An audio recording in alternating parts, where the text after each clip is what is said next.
സാധാരണ ഒറ്റയ്ക്കാണോ വണ്ടി ഓടിക്കാറ്? ഇല്ല, ഇന്ന് വരെ ആരും രണ്ടുപേര് ചേർന്ന് ഒരു വണ്ടി ഓടിച്ചിട്ടില്ല. ഞാൻ അങ്ങനെയല്ല ഉദ്ദേശിച്ചത്. അങ്ങനെയല്ല ഉദ്ദേശിച്ചത്. പിന്നെ ഒറ്റയ്ക്കാണോ വണ്ടി ഓടിക്കുന്നത്? അതായത് ഡ്രൈവർ ഉണ്ടോ അല്ലെങ്കിൽ ഒറ്റയ്ക്ക് കുറെ ദൂരം വണ്ടി ഓടിക്കാൻ ഇഷ്ടമുള്ള ആ വ്യക്തിയാണോ? എനിക്ക് യാത്ര പൊതുവെ ഇഷ്ടമാണ്.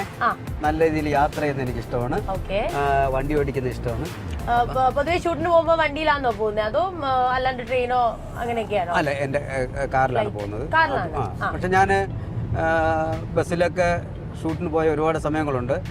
അങ്ങനെയൊക്കെ ഉള്ള ഒരു ജീവിതത്തിൽ നിന്ന് ഇപ്പം നമുക്ക് സ്വന്തമായിട്ട് ഓട്ടിച്ചുകൊണ്ട് പോകാൻ വേണ്ടി ഒരു വണ്ടിയൊക്കെ തന്നു. അതൊക്കെ ദൈവത്തോട് ഞാൻ നന്ദി പറയുന്നു. കാരണം അങ്ങനെ ഒരു കാലഘട്ടം ഉണ്ടായിരുന്നു. ഇപ്പൊ നമുക്ക് ഈ നമ്മളിപ്പോ പോകുന്ന സ്കൂള്, അപ്പൊ ഈ സ്കൂളും വീടും അടുത്തടുത്തായിരുന്നോ അതോ സ്കൂളിലേക്കുള്ള യാത്ര എങ്ങനെയായിരുന്നു? പിന്നെ ചേട്ടന്റെ വീട്ടിൽ ആരൊക്കെ ഉണ്ട്? നിങ്ങൾ ബ്രദേഴ്സ് സിസ്റ്റേഴ്സ് അതോ കൂട്ടുകാരായിട്ടാണോ? അങ്ങനത്തെ കുറച്ച് ഓർമ്മകളൊന്ന് പറഞ്ഞു തരാം. വീട്ടില് അമ്മ, എനിക്ക് ഡിസംബറിൽ അമ്മ മരിക്കുന്നു. ഇപ്പൊ അപ്പച്ചനുണ്ട്, വാർദ്ധക്യമാണ്, പ്രായമുണ്ട്. പിന്നെ ചേട്ടനും ഫാമിലി ആ കൂടെ തന്നെയാണ് അപ്പച്ചൻ നിൽക്കുന്നത്. വിതിരയിൽ തന്നെയാണ്. ചേച്ചിമാരുണ്ട്, അനിയത്തിയുണ്ട്. അവരെല്ലാരും കല്യാണം കഴിഞ്ഞ് കുടുംബമായിട്ടൊക്കെ ജീവിക്കുന്നു. പിന്നെ ഇവരെല്ലാരും ഈ സ്കൂളിലായിരുന്നോ? അല്ല, അവര് എല്ലാരും വീട്ടിലാണ്. അല്ല, ഈ സ്കൂളിലായിരുന്നോ പഠിച്ചതെന്ന്? അപ്പച്ചൻ ഉൾപ്പെടെ.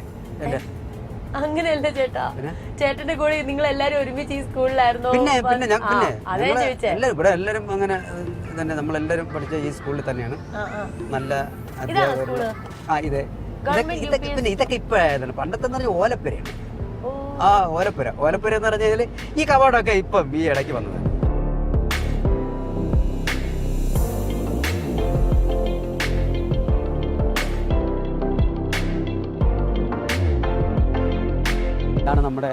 നമ്മുടെ അല്ല, നിങ്ങൾ പഠിച്ച സ്കൂള്.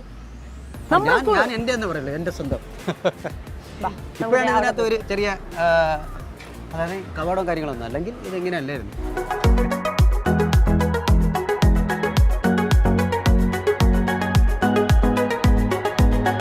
ഇവിടെ ഇരിക്കും, അതാണ് സൗകര്യം.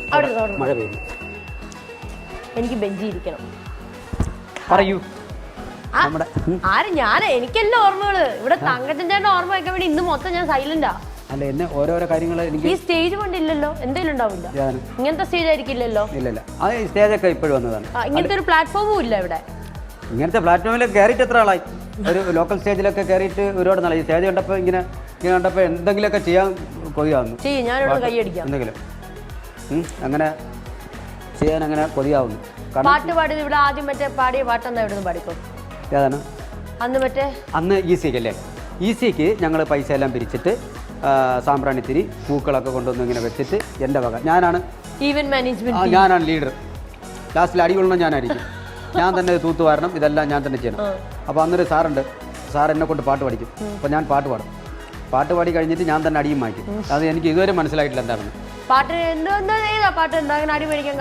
അന്നത്തെ പാട്ട് പാടി ഞാൻ ഡാൻസും ചെയ്യും. അന്നത്തെ ഒരു മലത്തോപ്പിലെ മലരുകൾ തൂകിടും മധുഗണമാകവേ നിറഞ്ഞു നിൽപ്പു എന്നിൽ നിന്നിതാ അഴകിടും വേദിയിൽ അതിലൊരു ഗാനമാ പ്രിയതരമായി ഞാനുമേ. അഴകിടും വേദിയിൽ അതിലൊരു ഗാനമായി പ്രിയതരമായി ഞാനുമേ.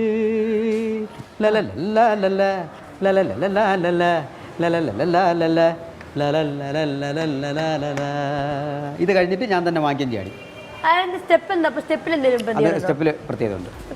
അത് അന്നത്തെ സ്റ്റെപ്പിന് വേറെ കാര്യമുണ്ട്. അന്ന് ഈ ബട്ടൺസ് ഇല്ലാത്തൊരു പിന്നല്ലേ കൂട്ടി വയ്ക്കുന്നത്. അപ്പോൾ ഈ ഒരു കൈ ഇങ്ങനെ ഇവിടെ വെച്ചിട്ടാണ് സ്റ്റെപ്പ്. അതിപ്പോൾ എനിക്ക് കാണിക്കാൻ പറ്റില്ല.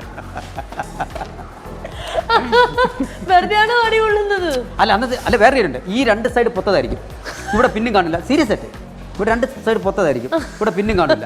അപ്പോൾ എൻ്റെ സ്റ്റെപ്പ് എന്ന് പറഞ്ഞാൽ ഈ പെമ്പിള്ളരിക്കല്ലേ, ഒരു സൈഡ് പെമ്പിള്ളേര് ഒരു സൈഡ് ആമ്പിള്ളേര്. അപ്പൊ ഈ സൈഡ് ബാക്കിൽ കാണരുത്, ഇത് വീണു, ഇത് അഴിഞ്ഞ് വീണു പോകും. അപ്പൊ ഇതായിരിക്കും എൻ്റെ സ്റ്റെപ്പ്. ഇതിങ്ങനെ മറച്ച് ഇങ്ങനെ കളിക്കാം. അപ്പം അവർ നോക്കാം. ഇന്നത്തെ വെച്ച് നോക്കെങ്കിൽ പ്രഭുദേവ പോലും കളിക്കില്ല. പാട്ട് നല്ല രസമുള്ള പാട്ടായിരുന്നു അന്നത്തെ കുറച്ച്. അത് അന്ന് ഈ പാടാനുള്ള കഴിവ് പാട്ട് പഠിച്ചിട്ടുണ്ടോ അതോ ഇല്ല? ഇല്ല, അങ്ങനെ പഠിച്ചിട്ടൊന്നുമില്ല. നമുക്കങ്ങനെ ഒരു കാരണം വണ്ടി ഓടിക്കുമ്പോഴും ഞാൻ കേട്ടിട്ടുണ്ട് ഇരുന്ന് പാടുന്നത്. ഞാൻ ഒറ്റയ്ക്ക് ഇരുന്ന് പാട്ട് പാടും. എനിക്ക് പാട്ട് കേൾക്കുന്നത്, യാത്ര ചെയ്യുന്നത്, പാട്ട് കേൾക്കുന്നത്, എനിക്ക് ദാസേട്ടനൊക്കെ വലിയ ഇഷ്ടമാണ്. ആ. ദാസേട്ടനെ വലിയ പാട്ട് ഇഷ്ടമാണ്. കേൾക്കാൻ ഞാൻ ഇടയ്ക്ക് ഒരു ഇൻ്റർവ്യൂവിൽ ഞാൻ പറഞ്ഞിട്ടുണ്ട്, മേളിലൊരു ദൈവം താഴെ ഞങ്ങൾക്കൊരു യേശുദാസ് മാത്രമുണ്ട്. കാരണം കറക്റ്റാന്ന് പറയാൻ കാരണം എന്ന് പറഞ്ഞാൽ വേറൊന്നും ഇല്ലല്ലോ, നമുക്ക് വിശന്ന് കിടക്കാൻ നമുക്ക് ഈ പാട്ടുകളല്ലേ ഉള്ളൂ. അതുകൊണ്ട് ഞാൻ പറഞ്ഞതേ ഉള്ളൂ. അന്നത്തെ കുറച്ച് നൊസ്റ്റാൾജിയ സോങ്ങുകളൊക്കെ. ഇവിടെ വെച്ച് ചെയ്തിട്ടുള്ള ഏറ്റവും അലമ്പ് കാര്യം എന്തായിരിക്കും? എവിടെ? ഈ സ്കൂളിൽ അലമ്പെന്ന് വെച്ചാൽ അങ്ങേ അറ്റത്തല്ല പാട്ടി കിട്ടിയിട്ടുള്ള ഒരു അലമ്പ് കാര്യം. ഒന്നല്ല, ഒന്നിൽ കൂടുതലുണ്ടാവും. അലമ്പ് കാര്യങ്ങളെന്ന് പറഞ്ഞു കഴിഞ്ഞാൽ സ്കൂളിൽ കയറില്ല ഞാൻ, അതാണ് അന്ന് എനിക്കൊരു ചെറിയ. അതൊക്കെ യൂഷ്വൽ കാര്യം, അതൊക്കെ നമുക്ക് എക്സ്പെക്ട് ചെയ്യാവുന്ന കാര്യങ്ങളാണ്. അതെ. ഇപ്പോൾ ഞാൻ ഓർത്തത്, ഒരു ചേച്ചി ഇവിടെ വന്നിരുന്നായിരുന്നു, ഇങ്ങനെ വന്നിരുന്നായിരുന്നു. ചേച്ചി എൻ്റെ അനിയത്തെ ആകെ ഉള്ളൂ, ഇവിടെ വന്നിരുന്നായിരുന്നു. അപ്പോൾ ഞാൻ പെട്ടെന്ന് ഓർമ്മിച്ചെന്ന് പറഞ്ഞു, എന്നെ പണ്ട് ഇവിടെ 1ാം ക്ലാസ്സിൽ കൊണ്ട് ചേർത്ത സമയത്ത്, അന്ന് ചേർത്ത സമയത്തായിരുന്നു. അപ്പോൾ അവിടെ ഉപ്പുവാവ് വരെയാണ്. അവിടെ എൻ്റെ അമ്മയും എൻ്റെ സുഹൃത്തിൻ്റെ, എൻ്റെ അന്ന് കൂടെ പഠിച്ച ആ പയ്യൻ്റെ അമ്മയും കൂടെ രണ്ടുപേരുണ്ട്. അപ്പോൾ ഈ സ്കൂളിൽ കൊണ്ട് നമ്മൾ അമ്മയുടെയൊക്കെ വാലി തൂങ്ങിയല്ലേ നടക്കുന്നത്. അപ്പോൾ പെട്ടെന്ന് നമ്മളെ സ്കൂളിൽ കൊണ്ടാക്കുന്ന സമയത്ത് നമുക്കൊരു പേടിയില്ലേ. അപ്പോൾ എൻ്റെ കൂട്ടുകാരൻ പറഞ്ഞില്ലേ നജീബ്, അതെ അതെ, അവൻ പറഞ്ഞ കറക്റ്റാണ്. അമ്മ അവിടെ ഇരിക്കും. അപ്പോൾ അമ്മ അവിടെ ഇരിക്കുന്ന സമയത്ത്, അങ്ങനെ സാറിൻ്റെ അന്ന് അമ്മ ഒരുപാട് വഴക്കും കേട്ടിട്ടുണ്ട്. അമ്മ അവിടെ ഇരിക്കുന്ന സമയത്ത് നമ്മളിങ്ങനെ കൊണ്ടാക്കിയിട്ട്, അന്ന് 12 മണി വരെ സ്കൂളുണ്ട്. അപ്പോൾ നമ്മൾ ആദ്യം ഒന്ന് ടെസ്റ്റ് ചെയ്യും സാറ്, കൊച്ചു പിള്ളേരല്ലേ, ടെസ്റ്റ് ചെയ്യും. അപ്പം ഞാനിങ്ങനെ ഇങ്ങനെ നോക്കും. അപ്പോൾ ഈ സെറ്റ് സാരിയുടെ സൈഡ് അറ്റം എനിക്ക് കാണണം. അപ്പോൾ അമ്മ ഇങ്ങനെ തലയിങ്ങനെ ഞാൻ ഇങ്ങനെ വീണ്ടും ഇങ്ങനെ ഇരിക്കും, വീണ്ടും ഇങ്ങനെ എന്നിട്ട് വീണ്ടും ഇങ്ങനെ തലയിട്ടാക്കും. അപ്പോൾ അമ്മ അവിടെ ഇരിക്കുന്നോ എന്ന് അറിയാൻ വേണ്ടി. അങ്ങനെ കുറച്ച് ദിവസമൊക്കെ എനിക്ക് അങ്ങനെ ഇരിക്കാൻ പറ്റുള്ളൂ, ഞാനും എൻ്റെ ഒരു കൂട്ടുകാരനും. പിന്നീട് സാറ് പറഞ്ഞു, നിങ്ങൾ ഇവൻ്റെ ഭാവി കളയാൻ വേണ്ടിയാണ് നിങ്ങൾ വന്നിരിക്കുന്നത് എന്ന് പറഞ്ഞ് എപ്പോഴും അമ്മയെ വഴക്ക് പറയും. അങ്ങനെ എനിക്കൊരു ഓർമ്മയൊക്കെ എനിക്കിവിടെ ഉണ്ട്. ഓക്കെ, നല്ല നല്ല ഓർമ്മകൾ. ഞാൻ വിചാരിച്ചു ഭയങ്കര കുസൃതി ആയിരിക്കും, ഇവിടെ ടീച്ചറിനെ പറ്റി എന്തെങ്കിലും ചെയ്തു വെച്ചാൽ പിള്ളേരുടെ പൈസ വാങ്ങും. ഓരോ പെർഫോമൻസിനും പൈസയാണ്. അതെ അതെ, അത് രസം, എന്തെങ്കിലും മാറ്റി വറക്കി തിന്നാൻ വേണ്ടിയാണ്.